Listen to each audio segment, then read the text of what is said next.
Good morning বন্ধুরা, কেমন আছো?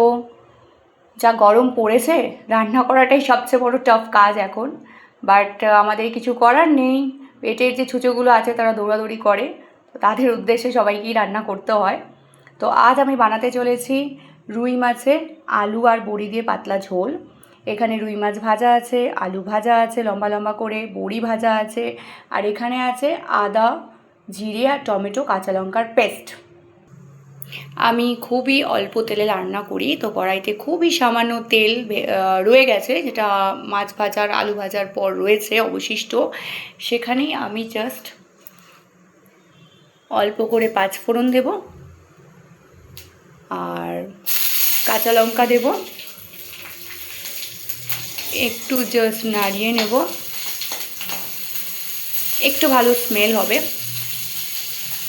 এরপর আমি এই যে পেস্টটা আছে সেটা আমি ঢালবো।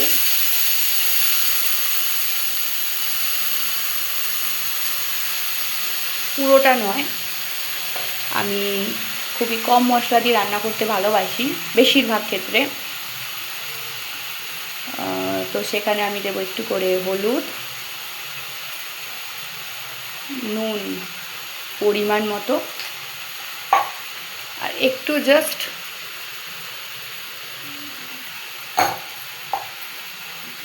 কাশ্মীরি লাল, জাস্ট ভালো রং হওয়ার জন্য। এরপর আমি মশলাটাকে একটু কষিয়ে নেব।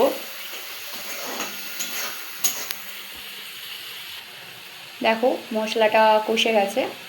এবার আমি এখানে মাছগুলো দিয়ে দেব।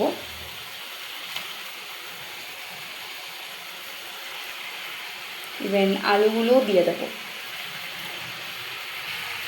এবার এখানে অল্প করে জল দেব। তোমরা যেরকম ঝোল রাখতে চাও সে অনুযায়ী জল দেবে।